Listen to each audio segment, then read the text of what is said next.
Ahanbamaktada listener khuding makpu Story Collection gi maikaidagi taramna okjari. Ngasiso mayamgidamakta wari anauba ma puduna lakjari. Wari asigi mamingna Thadoi. Wari asi hingliba amadi sikraba kana amataga mari lainazade.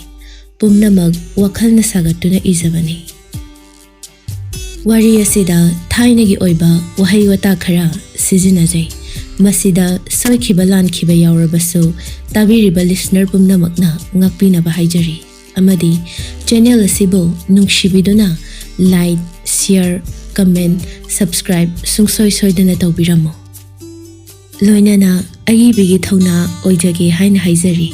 Mayamgi seba kuina sangna tawba ngamba channel ama oihanbiyu haijabaga loinana wari asi haujaragi. Ingna chikna yumsu lantakna taba mahausa prakiti fazabana yomlaba ithai kaubi mahake masai gondani. Thadoi icham chamna mama mapagi masai golda maning tamna awaba masak khangdana kethok mokthokna leirakpagi hongnabi mangaw yamna thina horai.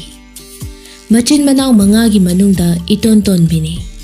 Mama nabi kaya tinaraktabagi hongnabi ayamba matamda yumda layduna mama mapagi mafamda nauthi sajarami. Numittu machanupina metric examda mai paklagtuna makatam thanabani haiduna mama mapadu wari sanarami. Mama, nachanupina handagi parikashida mai palakpase nangbu kemta haraudabaro. Ayiti yam harauri jane. Kaidobagi harauroiduino. Moi babana harauri dudagi aina saruk sam hena harauri bane yamna nungaire. Isa so hunglok porok dana exam so mai pakle dana. Ado makhoi baba isa gi makhatam thabasidi kari school da tamhansige. Gaiko nachanapi do amukta hana kakthoroko. Hoi moi baba. Thoi nangbu tabro mapandam da tholo o. Au tare. Mama kai haige. Ichathoi lo babagi nakta phambulo. Thadoi du mapagi nakta harau changsinduna phammi. Kai haige baba. Ichabu kai school da tamningene. Aigidi babaga mamaga na phani habado. Aiso dam yari. Ha ndupi machaga oire. Aikhoi khungangshiga iram lapna dana leiriba kombi koleshida hekta tamphalashi mama. Hoi moi baba. Aisu aduna pharani khale. Ihe harauringaida ikawu gaurene. Nachanupige ashuk nugaiba makeup sida henjang ahawwa amta chathokse. Hoi makhoi babana ngado kaitheldagi leibiruro. Hoi ai nga phatleraga yam thona halake nang baro bangdo sembawgalama. Makhoi baba lambi do ningthijana satpiyu ko. Harauringaida lambi da khudi thijiladi nayado amukta hawni ko. Hai ashi in hengang thurupasima shwashwila ko wangta. Phare nachanapi ga ningthijana awada wa semamo. Chathoi baba nga leiruge phajala leirmu ko. Hoi baba nga do achoba ma leiru ko. Asumna makhoi punna harau numit adusu hokri. Mathangi numit ni Ningthem ayuk nganna hogatuna masa sengtoktuna ayuk ki sajal torami. Ningthem Thadoi ga school punna hominarakpana masa khangnaduna nuksinarakibani. Ningthem du Thadoi da call toraklami. Hello. Good morning, my love. Good morning sidane. Adalapsilakinu da Ningthem. Kai yuna today. Me ay hojikne. Thawayam nuwaidrijat ni khangaba. Good morning shida majai mana thawai shuk nuai tran mishibu kaido yorgeba nasabi aibusu kita khangaludana ngasido aigi manglandane aibu sakhangdaba miyoi kharana phari ni ne ano bangni hingogna tro daning tham aingonda khatnaba yam horokanu ko ai hoji kapcharaksani ihe majai mana kapayate ainishu mumangai degi hongna tatana haiduna tala aidone nang me kappa aying baba moye nang dala pa awaba khudimak to aina mayok na gane shabas musan bra kashudo rebema makuwang ne mi adusho wakhal nuai tuni kaino Macai Vimana or Kalnuainava, Nanai Bukiduk Johabano. Amatang the Hayodana. Adudi isay sao. Nang se Thoibi Nung Shiva Aitegi Ayokina Numitni Numidangi Tajani Yenglega Ura Urega Panong Tanong Shire Nangon Dengam Shiri Yarba. Wow, kupazado. Daning temgi isay tabada ahigi awabaga loy kaukre. Thank you dada. Adu budi nashali ni dana. Adu Thadoi, nang makataba ka school tam dorge. Adu buro, akoy mabana Gombe College ta mo haye. Ay siya thokre. Oh, fare dade. Adu Thadoi, ay no ure matagom nang no college alaga iranga tawraba yawre ko ide. Hek pauk taraba shiminare khamo. Daning tem, ano may hainu. Ahigi di nang nataba kanasu nungsiba pamde. Ahigi di nang kagdani. Nang nataba kanasu han na yengloye. Ay butazada bro daning tem. Hey, ano bishidi. Dadana nang inu taw yengena lagna bane. Dadagi di ne nang kagdane. Aho bashu nang ne. Aru bashu nang no igane. Amak payawdana senglaba thamoidudagi khanghaudana haidorakpa ningthemgi wahi kharaduna Thadoidu ikai nungsiyanana pirang ihaurai mabuk ningpe na kapthorakli daningthem aibu punsigi thadokpiganu ko Thadoi ningthemga Thadoiga si yamna nungsinarami ningthemdi thainagi oiba wahai kaya sizinai Thadoina sauba matamda isai saktuna themba haibasi mahausani nongma Thadoidu machena makhoigi mayumda numit kharani lainabani haiduna mamada call tawraklami. Hello. Ima. How ne? Kaidorage? Ekhoi Thadoido. Thabak leitrati ekhoi sida matam khara aiga laiminage. Kari tawrage? Yadi kaida sa tawraba? Naya nupado matam khara magi thabak mafamda laini haye. Aduna angang machasiga aiga tangleibado nungaita tawbani. Nasi na Thoibi manakta layudana. Leiba budi yaye aduda isi hoigi imungdusu yum sabagi mi yamna lei aduda aina yenindraba. Hoi. Numit afaba ma yenglaga tharaklage ko. Hoi ima matai chatringaida tharao. Kari numita chatawriba? Lakliba yumjakesa nimita chatlani. Oh, fare adudi. Ningthokaba numita tharaklage ko. Hoi ima adudi ai thamlage. Hoi. Thammo. Wari sanaba loiraduna phone adu thamkhrabadungda mamadu machanupi Thadoida muk onsilaktuna. Thoi. Tabro nangbo? Tari mama, kai haidoino? Sida lao. Ima wa haige. Thadoidu mamagi manakta changlaktuna. Kai numi game sanari kansida khulma si yetlihe. Ang haubi sidi. Nangdo nasi hoida zapatare. Karige, kai lege. Asa italida chatpa. Chattaba yaroi ne. Adu kaigino haiba aina chatuishe. Nataido thabak mafamda matam khara laini haine. Aduda nasi matomta laibado nungairaroi. Aduna nangsu school kaba hodribanina laibiruro. As tandi tallihe. Laibiruro kaino. Nungairaroi nasedo. Hoi ma. Adudi numita silakadaure. Imane thabak amta loisinge. Zango nangi kanda. Thabak singdu loisinba loiraduna numidangi chak ising thongba hokre. Mapasu halakli. Mai paktu magi nupida onsilaktuna. Mama, chak robo. Loidrida. Sak lam labro makhoi baba. Lamdrida, kari hinjang thonga ba? Iron ba amaga kangho amaga thonge. Ish, harni da de. Morok do, khara sahalo. Ai lok dor kadore, lok mulange. Morok saradi nasanu pisidi sarani. Ihe, magi hana khara khai to piba yai dana. Thabok to thong nai khidre da mama nangsha. Ho ai su kok singaure. Nasanu pina ama hai. Makhoi baba na ama hai. Noi ani gi marak sida laiba sidine. Sorok ta daure. Yade, sorok ka taba. ꯅꯪꯅ ꯁꯣꯔꯣꯛ ꯇꯥꯈ꯭ꯔꯗꯤ ꯑꯩꯗꯤ ꯀꯅꯥꯒ ꯂꯩꯍꯧꯒꯅꯤ? ꯊꯤꯗ ꯍꯅꯨ ꯊꯪꯁꯤꯗ ꯏꯔꯥꯡ ꯇꯧꯔꯛꯂꯅꯨ.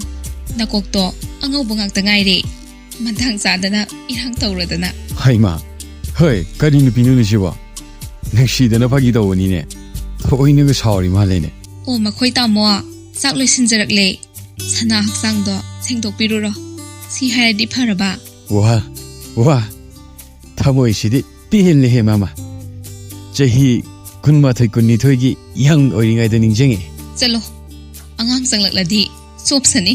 ꯍꯣꯏ ꯆꯥꯛ ꯂꯣꯏꯁꯤꯜꯂꯝꯃꯣꯀꯣ. ꯆꯥꯛ ꯏꯁꯤꯡꯗꯨ ꯆꯥꯕ ꯂꯣꯏꯔꯕ ꯇꯨꯡꯗ ꯃꯄꯥꯅ ꯃꯆꯥꯅꯨꯄꯤꯗ ꯑꯣꯟꯁꯤꯜꯂꯛꯇꯨꯅ, ꯏꯆꯥꯊꯣꯏ, ꯏꯆꯥꯅ ꯁ꯭ꯀꯨꯜ ꯀꯥꯗ꯭ꯔꯤꯉꯩ ꯃꯅꯨꯡꯁꯤꯗꯤ ꯏꯆꯥꯅ ꯀꯔꯤ ꯇꯧꯅꯤꯡꯒꯦ ꯍꯥꯏꯕꯗꯨ ꯍꯥꯏꯌꯨꯗꯅ. ꯕꯕꯥ ꯀꯩ ꯇꯧ ꯍꯥꯏꯅꯣ? ꯃꯤꯅ ꯏꯁꯩ ꯁꯛꯄ ꯇꯝꯒꯦ ꯍꯥꯏꯕꯁꯨ ꯌꯥꯗꯦ. ꯑꯩ ꯀꯩꯝ ꯇꯧꯅꯤꯡꯗꯦ. ꯏꯆꯥꯊꯣꯏ, ꯅꯪꯒꯤ ꯑꯄꯥꯝꯕꯗꯣ ꯕꯕꯥ ꯃꯃꯥ ꯂꯣꯏꯅ ꯈꯪꯉꯤꯅꯦ. ꯑꯗꯨꯕꯨꯅꯦ, ꯏꯃꯨꯡꯁꯤꯗꯤ ꯅꯣꯡꯃꯒꯤ ꯁꯨꯔꯒ ꯆꯥꯕꯅꯤꯅ ꯋꯥꯏꯅꯦ. ꯅꯣꯏꯒꯤꯗꯤ ꯑꯗꯨ ꯉꯥꯛꯇꯅꯤ. ꯏꯆꯦ ꯍꯣꯏꯗꯒꯤ ꯂꯧꯔꯁꯨ ꯌꯥꯏꯅ. ꯊꯣꯏ, ꯅꯆꯦ ꯍꯣꯏꯁꯨ ꯑꯩꯈꯣꯏꯒꯤ ꯃꯇꯦꯡ ꯄꯥꯡꯂꯤ. ꯑꯗꯨꯕꯨ ꯃꯣꯏꯁꯨ ꯃꯌꯨꯝ ꯑꯃ ꯄꯨꯔꯤꯕꯅꯤ.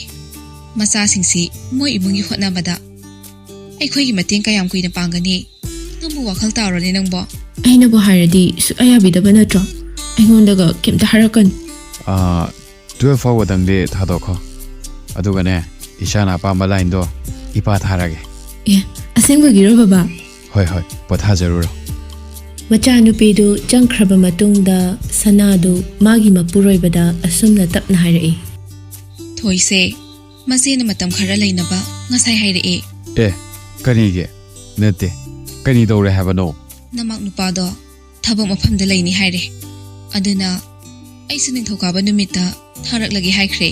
ꯑꯁ ꯃꯃꯥ, ꯅꯪ ꯁꯤꯁꯨ ꯍꯣꯌꯥ ꯌꯥꯝ ꯐꯃꯟꯈ꯭ꯔꯦ. ꯀꯔꯤꯅꯣ?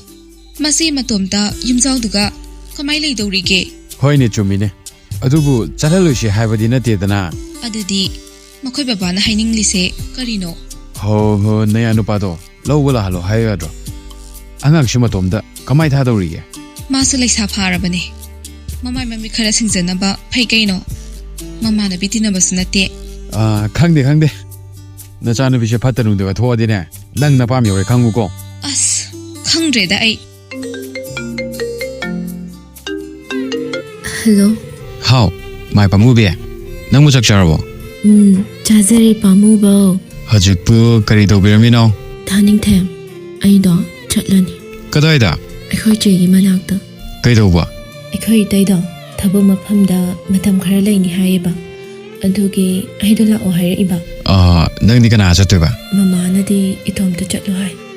ꯕꯕꯥꯅꯗꯤ ꯊꯤꯜꯂꯨꯆꯣ ꯍꯥꯏꯌꯦ. ꯑꯗꯨꯗꯤ ꯑꯩꯒꯤ ꯏꯇꯨꯁꯦ ꯑꯩꯅ ꯑꯣꯏꯅ ꯊꯤꯟꯕ ꯇꯥꯔꯦꯗꯅ. ꯑꯗꯨ ꯊꯥꯅꯤꯡꯊꯦꯝ. ꯍꯥꯎꯅꯦ. ꯑꯩꯁꯦ ꯀꯩꯒꯨꯝꯕ ꯅꯪꯉꯣꯟꯗꯒꯤ ꯂꯥꯞꯈ꯭ꯔꯗꯤ ꯅꯪ ꯀꯔꯤ ꯇꯧꯅꯤ? ꯊꯥꯗꯣꯏ, ꯅꯪ ꯑꯗꯨꯝ ꯍꯥꯏꯒꯅꯣ. ꯑꯩ ꯅꯪ ꯌꯥꯎꯗꯅ ꯍꯤꯡꯕ ꯉꯝꯂꯣꯏꯌꯦ. ꯃꯇꯨꯡꯗꯗꯤ ꯑꯗꯨꯃꯥꯏꯅ ꯍꯥꯏꯒꯅꯨꯀꯣ. ꯗꯗꯥ ꯌꯥꯝ ꯄꯥꯈꯠꯂꯦꯕ. ꯑꯩꯁꯦ ꯀꯩꯒꯨꯝꯕ ꯅꯨꯄꯥ ꯑꯇꯣꯞꯄꯗ ꯂꯨꯍꯣꯡꯕ ꯊꯣꯛꯂꯗꯤ ꯗꯗꯥ ꯅꯪ ꯑꯇꯣꯞꯄ ꯅꯨꯄꯤꯒ ꯂꯨꯍꯣꯡꯒꯗ꯭ꯔꯥ? ꯅꯪꯅ ꯀꯔꯤꯒꯨꯝꯕ ꯂꯨꯍꯣꯡꯈꯤꯕ ꯊꯣꯛꯂꯕꯁꯨ ꯑꯩꯗꯤ ꯌꯨꯝ ꯄꯥꯟꯗꯅ ꯂꯩꯒꯅꯤ. ꯅꯪꯒꯤꯗꯃꯛ ꯑꯩ ꯍꯤꯡꯕꯅꯤ. ꯅꯪ ꯂꯩꯔꯝꯕꯒꯤ ꯑꯩꯅ ꯂꯩꯔꯝꯕꯅꯤ. ꯅꯪꯒꯤ ꯅꯨꯡꯉꯥꯏꯕꯅ ꯑꯩꯒꯤ ꯅꯨꯡꯉꯥꯏꯕꯅꯤ. ꯑꯗꯨꯕꯨ ꯁꯤꯒꯨꯝꯕ ꯋꯥꯗꯤ ꯅꯪ ꯃꯇꯨꯡ ꯃꯅꯥꯎ ꯍꯥꯏꯒꯅꯨꯀꯣ.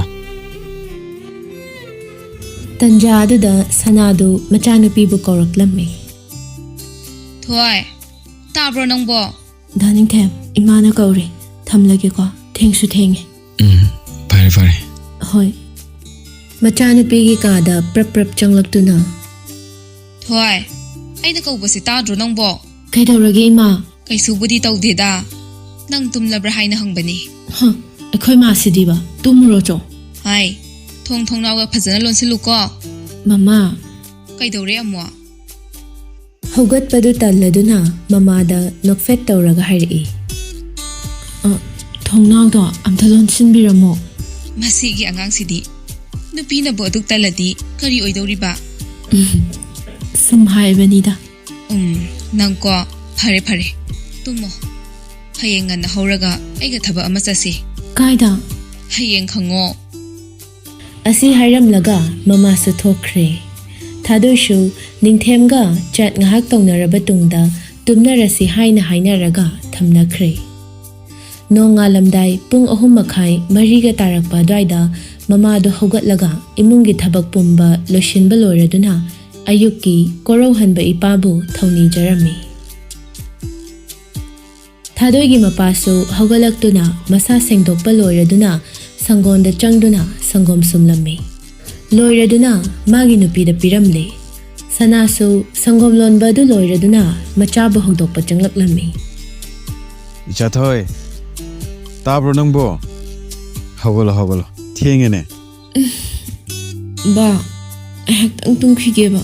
numida nasado namlaga hogaladi nasado phararoine nangbo nangna nagalli duga hogolo Asi hairamlaga mapadu thokre. Thadoidu mamabu kauduna. Mama, ai sangomdi. Loire. Haugatlo. Leisabi nambu adu yahau thiengbasibu karino. Nayaga singdoluro. Napasu thabak sa tawrabani. As hana thakke ba. Taningde ko nang fudarakani he aina. Aikhoina sumluna tawbasida naw sawrabani nang ama. Haugatlo. Aina ngarang ngasi thabak sa si haikiba natro.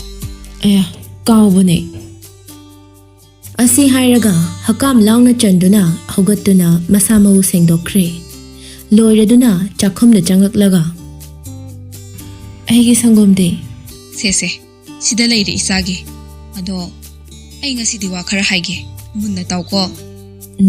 Kaino ma haidubo. Nupi ama oibagi sajatli chakadabane. Noma natraga nomadi soidana mau oirakduna yum ama pandawribane. Ado kai hainingi noba. Yahau ngalo chak thongba haizilo. Imungi thabak loisinba hayo.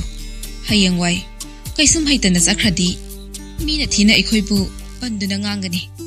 Nupigi punsi se yamna lubani ko thoi. Punsida nupana haga toina punba yade. Nupandi phari khairi phani. Halaktraba matamdadi moidi sa olakani. Aduna nupi aikhoi khaktada mangjaba oirakani. Kauganu ko. Chalo loisiluro. Mama na ngasaidagi hairiba mayamdo tuminna taraga leirami. Loshiluro hairakpa duda masu hogatlaga loshinba changkre. Loirabo nangbo. Hoi, loire ma. Chatlasi adudi lao. Sumlakpana jewelry gi dukan amada changlaktuna machanupigi khudok macha ama khanduna. Thoi, imana khalise nang pamdabro. Apamba ama khalodana. Mama na khanghaudana asumaina tawrakpa sida mabukningdu khangnung nungsirakle. Kapti kapninglabani. Yumda oirabadi kapthokladabani. Adubu mi maya mamangda kapningba du phazlaga. Phazai pame. Nangna pamba ama khallo. Mama. Phare adudi. Si adum laurasiko. Asi hairaga khudoptu laure. Dukan adudagi tholaktuna kaitheldagi insang napi khara leirami. Loiraduna mayumda halakle. Ngasaidagi thadoidu wa kaisung haikhidre. Tumina adumak mamagi matung inarakle. Mayum hek yaubaga. Thoi. Aina nagi khudop leiribase. Migi masa khaidi. Loina sanadagi. Liktagi loina sibanina. Nangna sanatang khakta. Yalaga leibado mama nungaitabagi. Isagi khudop macha ama leibibane.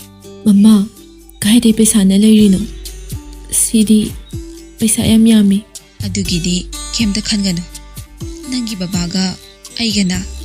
Nangi na haina tungsilaga thamba selna leibane. Sida nati. Liksu sadoribane. Mama da kolaga ngasaidagi phazilaga leiramba mapidu leptana tarakle. Thadoidu pena kapthorakle. Awaba masak khangdrabasu imungi yamna khalli. Haidok chadrabasu mathamoida kari tawraga paisa tangani. Paisa tandaba yade haibasi magi pukning wakhalda khanduna dumak leirakpani. Adubu ngasidi mamagi mathanungda pena kaptuna hairei. Mama, ai sanalupa kimta pamdi. Sanalupadi khona aina miyama oiraba matamda yam leiba yai hojikti ꯑꯩꯈꯣꯏ ꯏꯃꯨꯡꯁꯦ ꯌꯥꯝ ꯋꯥꯔꯤꯀꯥꯟꯁꯤꯗ ꯀꯩꯒꯤ ꯁꯨꯃꯥꯏꯅ ꯇꯧꯔꯤꯅꯣ?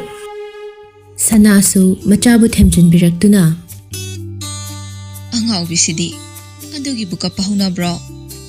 ꯏꯆꯥꯗꯤ ꯃꯤ ꯑꯣꯏꯅꯕꯁꯨ ꯁꯦꯝꯒꯅꯤ, ꯁꯅꯥꯁꯨ ꯁꯥꯅꯤ.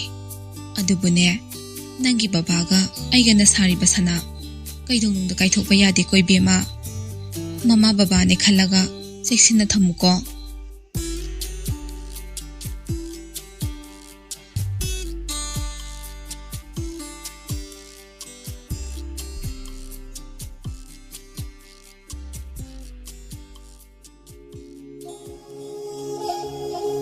Story Collection channel asibu like, share, subscribe, comment sungsoi soidana tawbiramu.